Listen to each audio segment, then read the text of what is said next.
말씀 창세기 28장 1절에서 22절까지 말씀입니다. 서로 교독하겠습니다. 창세기 28장 1절입니다. 이삭이 야곱을 불러 그에게 축복하고 또 당부하여 이르되 너는 가나안 사람의 딸들 중에서 아내를 맞이하지 말고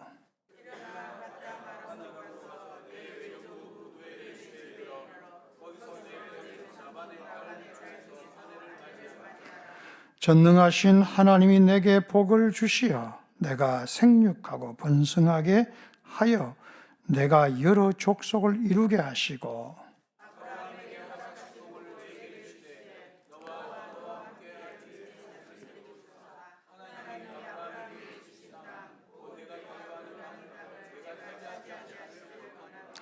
이에 이삭이 야곱을 보내매 그가 밧단아람으로 가서 라반에게 이르렀으니 라반은 아람 사람 부두엘의 아들이요 야곱과에서의 어머니 리브가의 오라비더라.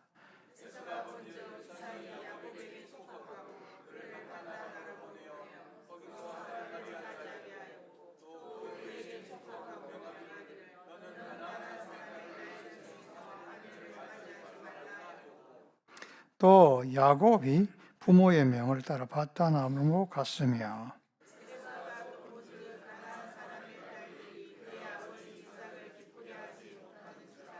이에 에서가 이스마엘에게 가서 그 본처들 외에 아브라함의 아들 이스마엘의 딸이요 느바요스의 누이인 마할렛을 아내로 맞이하였더라. 한 곳에 이르러는 해가 진지라 거기서 유숙하려고 그곳의 한 돌을 가져다가 베개를 삼고 거기 누워 자더니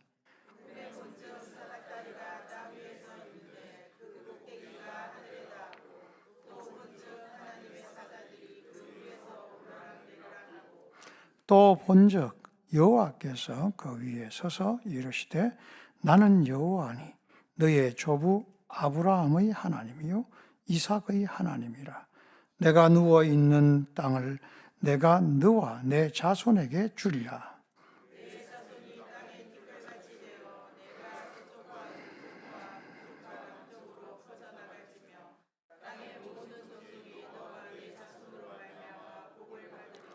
내가 너와 함께 있어 내가 어디로 가든지 너를 지키며 너를 이끌어 이 땅으로 돌아오게 할지라. 내가 내게 허락한 것을 다 이루기까지 너를 떠나지 아니하리라 하신지라.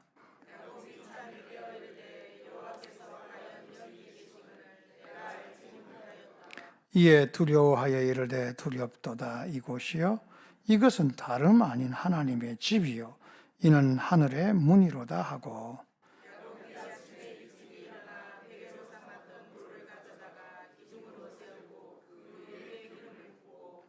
그곳 이름을 베델이라 하였더라. 이 성의 옛 이름은 루스더라.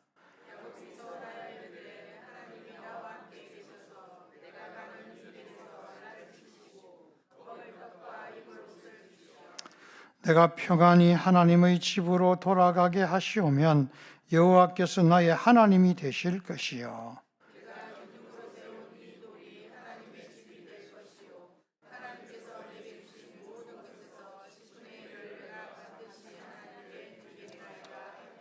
아멘. 기도하겠습니다. 하나님, 이 시간 함께하여 주시고 악한 사단 절대 틈타지 않게 하시고 성령의 충만한 시간만 되게 하여 주시옵소서.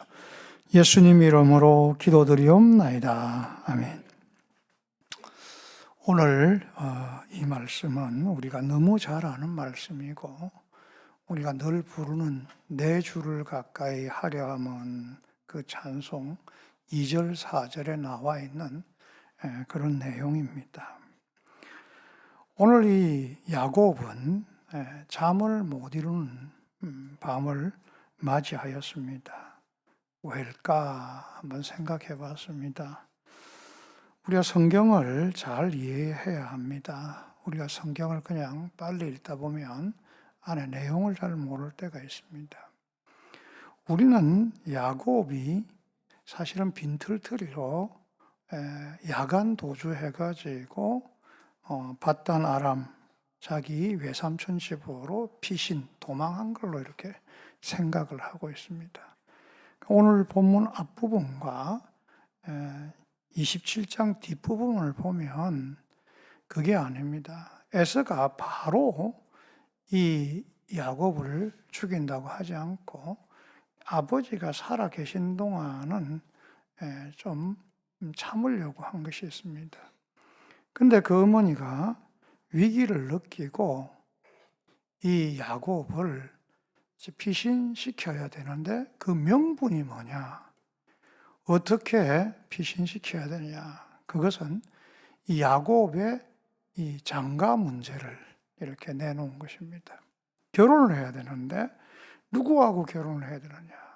여기 가나안 땅에 사는 이방인들하고 하나님을 알지 못하는 사람들하고 결혼하는 것은 아니다 라고 생각하고 자기의 친정이죠. 거기 오빠들 있는 거기에 가면 이제 하나님을 잘 믿는 사람들이 있으니까 그 동족들과 결혼을 시키고 싶다라고 한 것이죠. 그래서 그 동족들에게도 야곱을 보내서 거기에서 여자를 만나서 이렇게 결혼시키겠다라는 명분으로 이 야곱을 피신을 시키는 것입니다. 그래서 공식적으로 오늘 1절부터 보면 이삭이 야곱을 불러서 이제 이야기를 하고 당부를 하고 이렇게 보내는 것이죠. 너를 이곳에 보내는 것은 믿음의 아내, 그런 사람을 구하기 위해서 보낸다. 내가 너희 할아버지 아브라함에 의해서 이 너희 어머니 리브가를 만난 것처럼 그 먼 곳까지 가서 믿음의 그 아내를 데려오라라는 것입니다. 그래서 그런 이유로 사실은 야곱이 떠나게 된 것이죠. 그럼 야곱은 빈털터리로 떠났을까요? 이삭이, 리브가가 공식적으로 아내를 구하기 위해서 보냈는데 그냥 야간 도주하듯이 빈털터리로 이렇게 떠난 건 아니다라는 것입니다. 그때 당시에는 이 아내를 구하려면 지참금이 분명히 있어야 됩니다. 그래서 아마 처음 출발할 때는 이 야곱이 지참금도 가지고 또 충분한 돈도 가지고 아마 낙이나 또 종들도 한두 명 따라갔을 수도 있고 그렇게 출발했을 거라고 생각을 합니다. 근데 오늘 이 베델에 나와 있는 이 이야기는 왜 이렇게 되어 있는가라는 겁니다. 저도 이것 때문에 성경을 묵상하고 또 여러 주석도 찾아보고 이렇게 하다가 한 가지 발견한 부분이 있습니다. 이스라엘의 역사가 야셀이라는 사람이 있습니다. 그 사람이 쓴 책에 보면 이 부분에 대해서 이렇게 잘 역사적으로 설명을 하고 있습니다. 이 야곱이 출발하고 난 다음에 에스가 화가 나서 이 야곱을 죽이라고 자기 장자를 보냅니다. 그래서 그 엘리바스라는 장자와 사람들, 자객들을 보내는 것이죠. 그래서 보내서 중간에 추격하여서 만나가지고 그 모든 재물을 다 빼앗고 아마 같이 갔던 종들도 죽이거나 다 도망하게 하고 낙이나 이런 것도 다 정리하게 하고 야곱도 죽이려고 한 것이죠. 이제 조카가 그 삼촌을 죽이려고 하는 거예요. 그때 이 야곱이 자존심을 다 내려놓고 이 엘리바스 조카에게 목숨을 구걸합니다. 제발 살려달라고 간청을 해서 이 엘리바스가 그냥 살려주죠. 놓아주죠. 그래서 그는 이제 빈털터리가 되고 아무것도 없게 되어서 베델에 이르렀다라는 것입니다. 그래서 저는 이 야셀이 쓴 그 역사가 맞다고 저는 생각을 합니다. 이삭이 그냥 보내지 않았을 거고 분명히 여행할 수 있는 경비와 지창금과 이 모든 것을 같이 보냈을 것인데 중간에 무슨 문제가 생겼는데 이것이 아마 에서의 위협이 아니었겠는가 생각을 하는 것이죠. 야곱이 에서를 돌아올 때도 두려워한 이유가 그것입니다. 정말 자기 형 에서는 자기를 죽이려 하는 그런 살기, 그런 계획을 가지고 있다고 생각했기 때문에 20년이 지난 나중에 돌아올 때도 에서에 대해서 두려움을 가지고 있는 것이죠.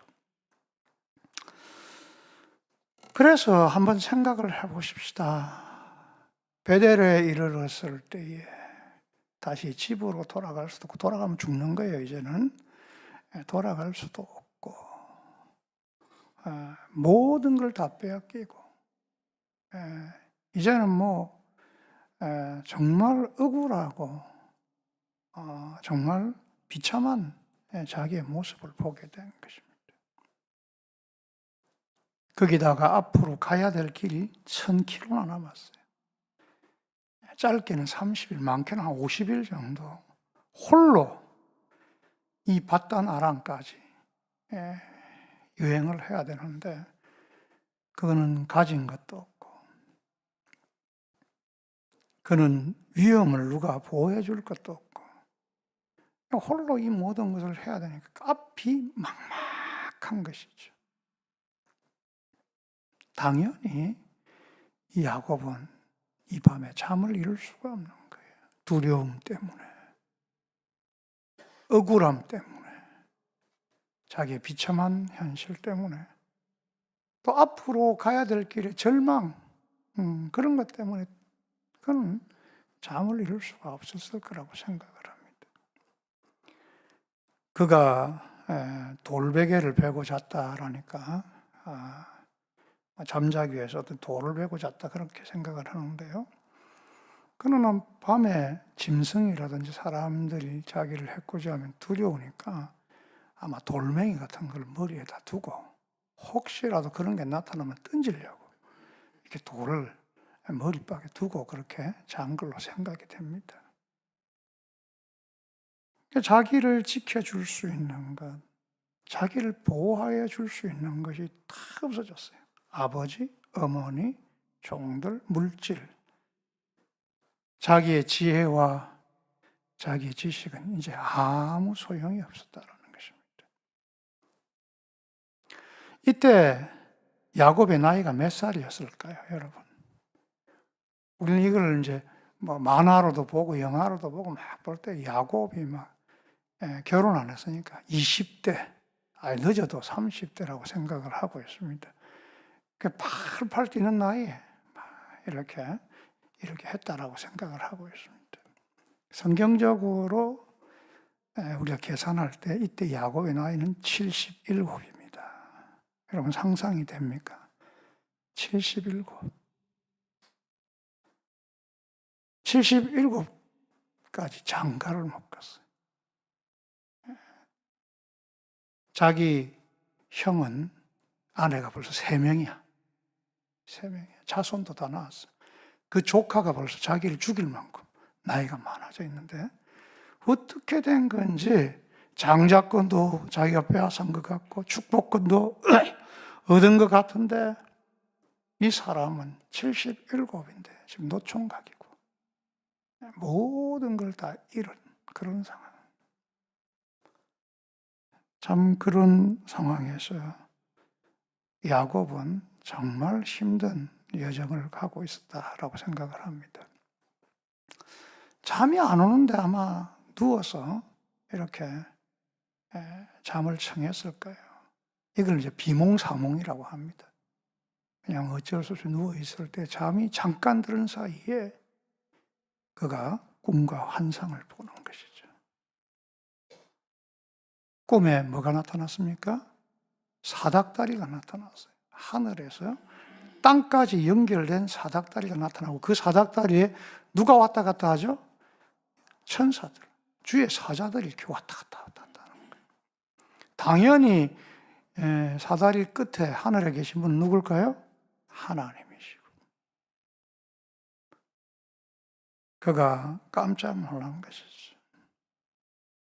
하나님께서 그에게 나타나셔서 축복을 하시는 거예요, 갑자기. 네 아버지, 네 할아버지, 아브라함과 이삭에게 약속한 그 언약을 너를 통해서 이루겠다라는 것입니다.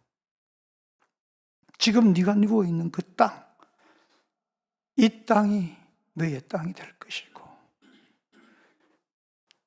너의 후손이 수도 없이 많아져서 나라를 이루고 축복을 이룰 것이다. 그것을 위해서 내가 너를 떠나지 않고 내가 너와 어떻게 한다고요? 함께 동행할 것이다. 그런 이야기를 해주고 있는 것입니다. 얼마나 놀라운 일입니까? 저는 성경을 보면서 이 야곱에게 이런 놀라운 기적, 축복이 일어난 것은 하나님의 전적인 은혜라고 생각을 합니다. 야곱이 사다리를 만든 게 아닙니다. 하나님을 만나기 위해서 한 단계 한 단계 사다리를 제작해가지고 하늘에 이르러서 하나님 앞에 딱 도착한 게 아닙니다. 어떤 분들은 막 이 사닥다리를 가지고 막 이상한 이야기를 하더라고요. 이렇게 주일날 빠지면 사다리가 하나씩 빠진대요. 그래가지고 올라가기 힘들다면서. 그런 이야기를 해요. 전혀 그런 게 아니에요. 이 사다리는 누가 만드신 거예요? 하나님께서 만드신 줄 믿습니다. 하나님께서. 야곱은 공로도 없고, 사실 야곱은 자격도 없고, 야곱은 할 수 있는 게 아무것도 없고, 하나님께 드릴 것도 없는, 어찌 보면 이때까지 11조도 안 바친 것 같아요.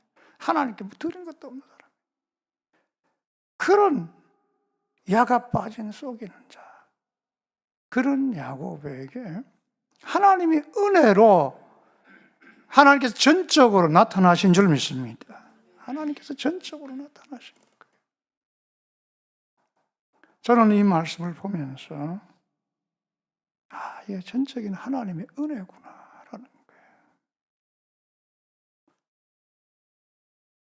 우리가 하늘과 땅이 연결되는 부분이 또 성경에 나와 있죠. 신약에서 누구입니까?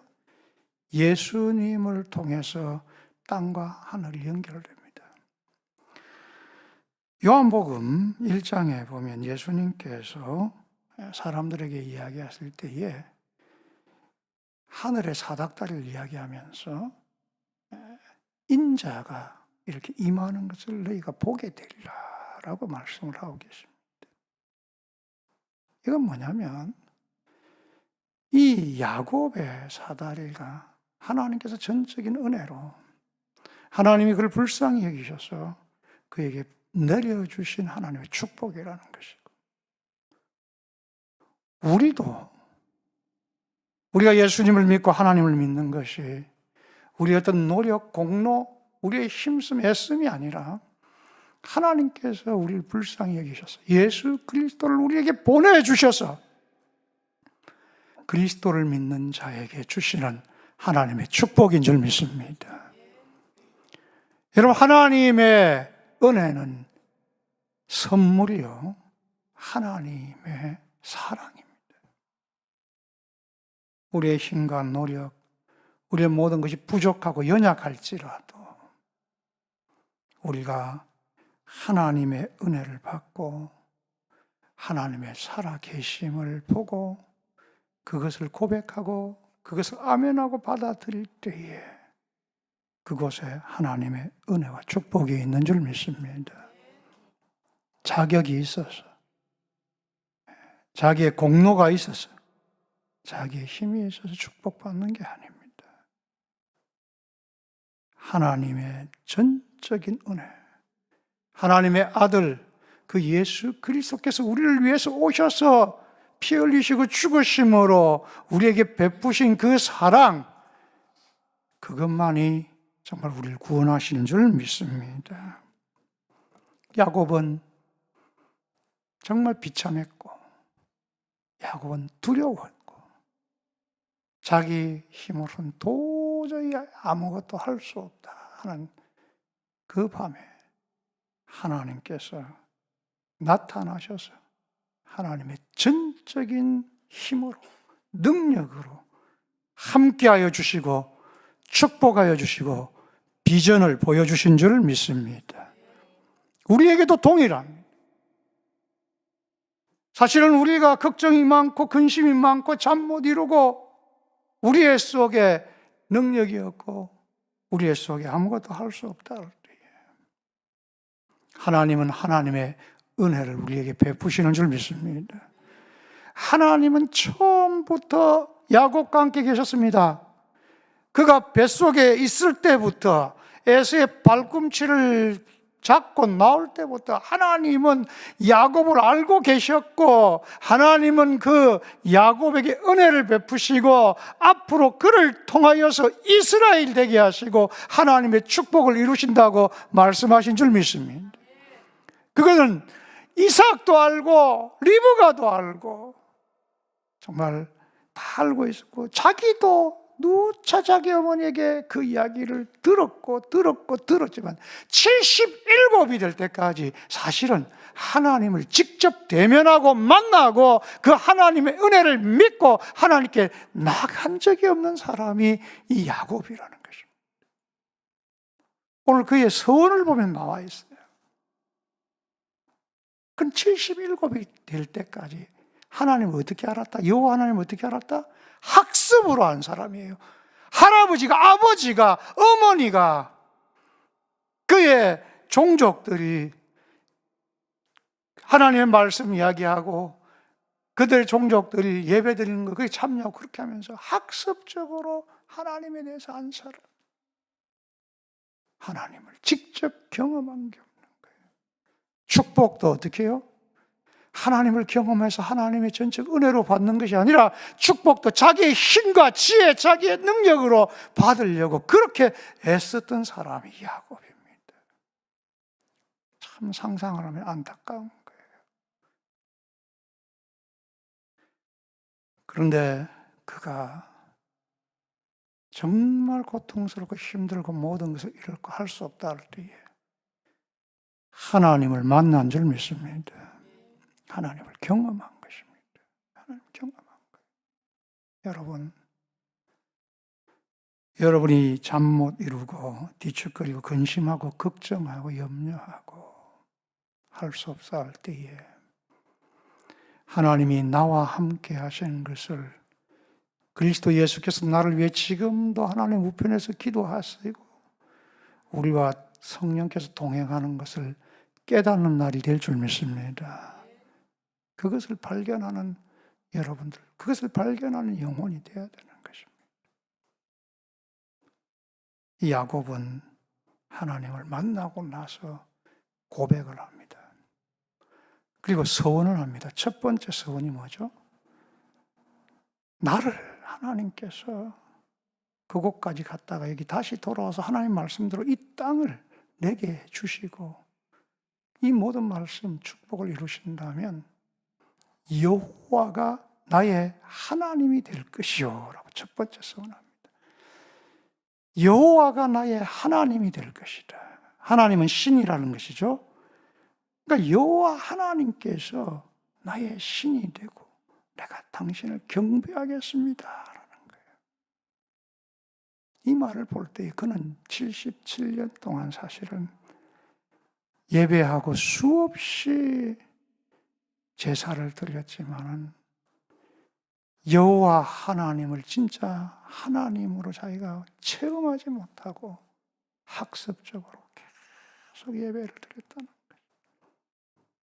하나님을 이렇게 경험하지 못하고 그냥 아버지의 하나님, 어머니의 하나님, 그냥 그 하나님을 믿어왔다라는 것입니다. 여러분께서 하나님이 함께 하시고 예수 그리스도께서 우리를 위해서 죽으신 것을 믿고 그 은혜 가운데 하나님이, 예수님이 우리의 구주가 되시는 것을 알고 진짜 신령과 진정으로 예배를 드리고 믿음으로 기도하는 사람들이 되기를 바랍니다. 하나님을 믿으면서도, 기도하면서도 믿져야 본전 이런 식으로 기도하면 안 됩니다. 하나님이 살아계시고 그 아들 예수 그리스도가 나를 구원하셔서 하나님과 나를 연결하시고 내 기도를 들으시고 나를 축복하신다는 확신이 있는 그런 우리가 되기를 바랍니다. 그리고 우리의 예배가 그런 예배가 되어야 될 것입니다. 일주일에 한 번씩 그냥 왔다 갔다 하는 예배가 아니라, 습관적인 예배가 아니라 하나님이 나의 하나님임을 알고 하나님께 신령과 진정으로 찬양하고 경배하고 말씀을 듣고 기도하고 순종하며 하나님을 확정하는 그런 예배가 되기를 바랍니다. 야곱은 돌단을 쌓으면서 거기에 기름을 붓고 이곳이 하나님의 집이라고 이야기했습니다. 베델이라고 이야기를 했습니다. 베델. 굉장히 중요한 것입니다. 내가 이렇게 수없이 많이 드렸던 제물들, 수없이 많이 드렸던 제사들이 아무 소용이 없지만 오늘 여기 하나님이 계시기에, 하나님이 나를 만나 주시기에, 하나님께서 나의 마음을 움직여 주시고 나를 위로해 주시고 나를 축복해 주시고 나를 구원해 주시고 나를 인정해 주시기에 내가 오늘 만난 이 하나님의 자리가 진정한 예배의 자리가 됐다라는 것입니다. 여러분, 우리가 항상 삶에서 뿐만 아니라 예배 가운데서 하나님의 살아계신 것을 믿고 나가기를 바랍니다. 그 예배가 우리 속에 이루어지기를 바랍니다. 삶이 예배가 될 뿐만 아니라 하나님을 기억하는 그런 예배가 우리 가운데 꼭 있기를 바랍니다. 하나님을 경험하는 예배, 하나님을 만나는 예배, 하나님의 신령과 진정을 고백하는 예배, 그 예배가 이제 야곱에게 생기기 시작한 것입니다. 그의 인생은 77년 동안 철없는 신앙인으로 살았는지 모르겠지만 이제 20년 동안 무지고생, 무지고생. 거부의 아들로서 걱정 근심 없이 살았다가 이제 집전하고 모든 것 빼앗기고 생명의 위험 느끼고 객지에서 자기 삼촌이 잘해줄 줄 알았더니 가니까 자기보다 더한 사람, 더 속이는 자 만나가지고 거기서 고생하면서 20년 동안 살아가면서 붙잡은 게 뭔지 압니까? 하나님인 줄 믿습니다. 하나님이에요.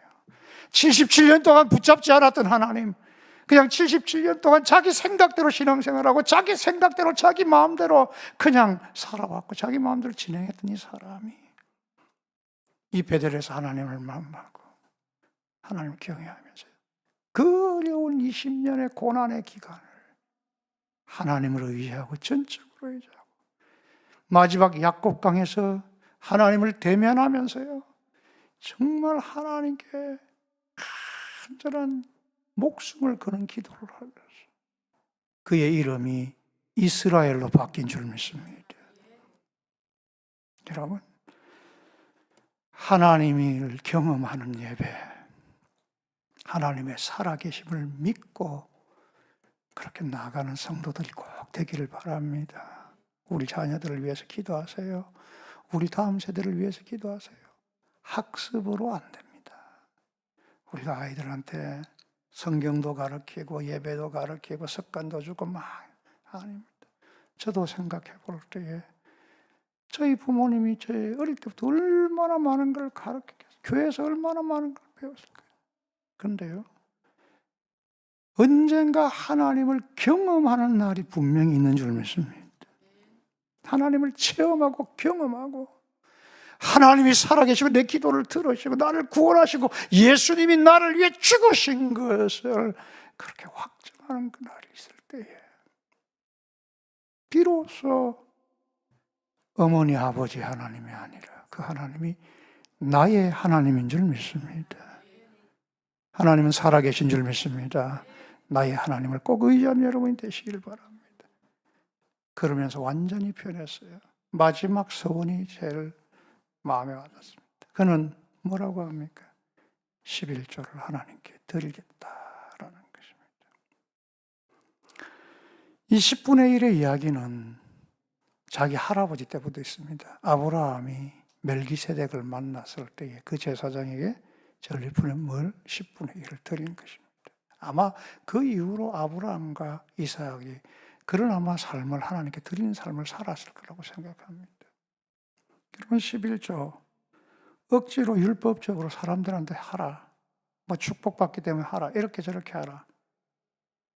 그렇게 해서 하는 11조 무효입니다. 무효. 율법적인 11조는 무효입니다. 여기 나와 있잖아요. 여기 야곱은 자기가 하나님을 경험하고 하나님 만나고 하나님 은혜에 감격하고 하나님께 자기 인생을 딱 맡기고 난 다음에 나의 생에 하나님 앞에 드리겠습니다라는 마음으로 11조를 서원하는 것입니다. 여러분 하나님 앞에 전생애를 바치고 전생애를 맡기는 인생이 되기를 바랍니다. 누구 눈치 보고 다른 사람 말, 율법 이런 거 이것 때문에 묶여서 사는 그리스도인이 되지 말고 하나님을 1대1로 대면하고 하나님 말씀을 묵상하고 날마다 경험하고 하나님께서 나의 기도를 들으며 나와 함께 하시고 예수님이 나를 구원해 주고 내 인생을 이 땅부터 하늘까지 이끌어 주심을 믿고 그 하나님을 완전히 믿을 때에 하나님의 말씀이 나의 말씀이 되고 하나님 앞에 헌신을 하고 하나님 경험하고 하나님의 놀라운 은혜의 사람이 될 줄 믿습니다. 저는 여러분들과 여러분의 가정, 자녀들, 모든 성도들이 이 야곱과 같이 하나님을 경험하기를 바랍니다. 하나님 만나기를 바라고 마음속에서 우러나오는 하나님의 그 도움과 은혜에 감격하여 사는 놀라운 삶이 되기를 바랍니다.